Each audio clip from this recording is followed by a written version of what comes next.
Good morning, class. Today we're looking at topic 7.1 and 7.6, which is on trig ratios. If you recall from geometry, for the trig ratios, we use SOHCAHTOA. So that means sine equals opposite over hypotenuse, cosine equals adjacent over hypotenuse, and tangent equals opposite over adjacent. If you also recall the Pythagorean theorem that states for any right triangle, a squared plus b squared equals c squared. A and b are the legs of the triangle, and c is the hypotenuse, which is always the longest side. Also recall for the unit circle, and if you recall the quadrants of a coordinate plane, this is quadrant 1, 2, 3, and 4.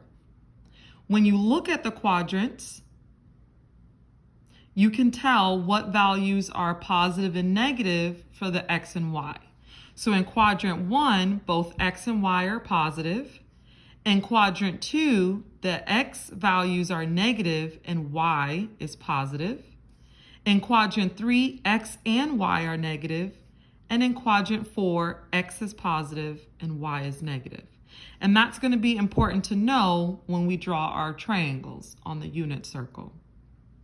Also, please note as you rotate around the unit circle, if this is 0 degrees, this is 90, 180, 270, back to 360. And in radians, this would be 0, pi over 2, pi, 3 pi over 2, and 2 pi. And that's also going to be important for us to know for when we draw our triangles. So let's look at some examples. So we're given the information if sine equals 4 over 5 and theta is between 0 and 90 degrees, then we want to find the value of cosine. So I listed out the steps right here, and those are what we're going to follow. So first it says to draw a picture. So we want to draw a picture based off of the information that we were given. So if I was given degrees, I know that this is 0, 90, 180, 270, 360. So if the theta is between 0 and 90, that means my triangle is in quadrant 1. So here's my angle. And it told me that sine is 4 over 5. Well, if I know that sine is opposite over hypotenuse, that means opposite to the angle would be 4, and the hypotenuse, which is the longest side, would be 5. So in order for me to find cosine, I need to find out what this missing side is first. So we drew our picture, and we assigned the information based off of what we were given. Knowing that it's in the first quadrant, I know the value of 4 and 5 are both positive. Now let's find the missing side using the Pythagorean theorem. So let's say this is a. So a squared plus b squared equals c squared. So a squared plus 4 squared, oops, that was supposed to be a 2, equals 5 squared. And now let's solve that. So a squared plus 16 equals 25. Subtract the 16, a squared equals 9. Take the square root of both sides. So that will be plus or minus 3. And because we're in quadrant 1, and this is the x value of quadrant 1, we would want the positive 3. So a equals 3. So now, knowing that cosine is adjacent, which would be the 3, over the hypotenuse, which would be 5.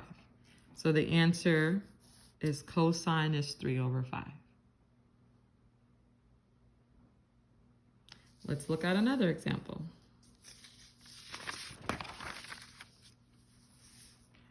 We're given cosine is 20 over 29, and we're given from 0 to pi over 2, and we want to find sine. So remember, our first step, we're going to draw a picture with the information that we're given. So if I use radians, this is 0, pi over 2, pi, 3 pi over 2, and 2 pi. So 0 to pi over 2 would mean the triangle is in quadrant 1. Cosine is adjacent over hypotenuse.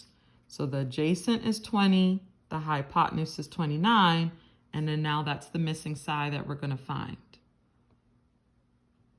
So using the Pythagorean theorem, a squared plus b squared equals c squared, we're going to call this side b. So a squared would be 20, and c would be 29. So remember, you can always use your handy dandy. So 20 squared is 400. 29 squared is 841. So subtract the 400 from both sides. So b squared equals 441. Take the square root of both sides.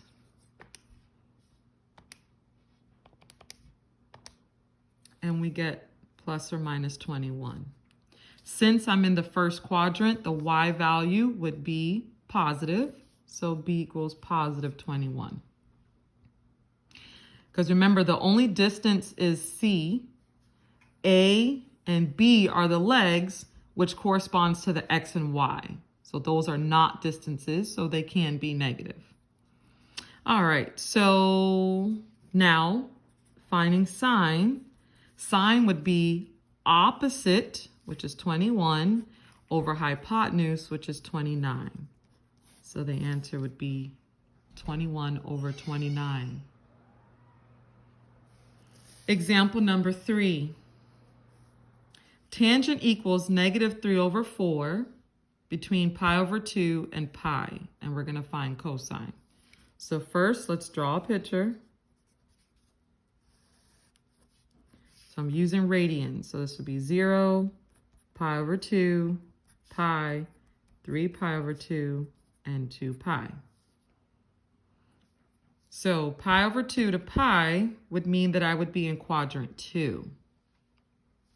So when I draw the triangle, here's my angle. So we know that tangent is opposite over adjacent. So opposite would be 3, adjacent would be 4. Please notice there's a negative. So if I'm in quadrant 2, which value would be negative? The x or the y? And it would be the x. So that would mean that the 4 is a negative, and then the y value would be positive 3. So now let's use a squared plus b squared equals c squared to find the hypotenuse. So this is c. So negative 4 squared plus 3 squared equals c squared. So 16 plus 9 equals c squared. 25 equals c squared. Take the square root of both sides. C equals plus or minus 5. Now, because we're talking about the hypotenuse, it will be a distance, which would only be positive. So c would be positive 5. And so therefore, cosine would be adjacent over hypotenuse. So negative 4 over 5.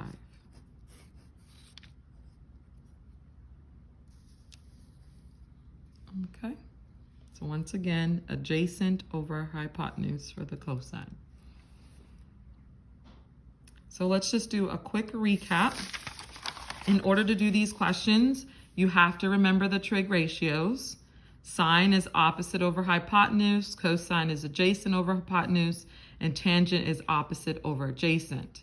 We need the Pythagorean theorem, and you need to know where the radians and degrees fall for the quadrants. You would draw a picture, assign the values based off of what you're given, find the missing side using the Pythagorean theorem, and then find what you're looking for. If you have any other questions, please join our live session today. Talk to you later.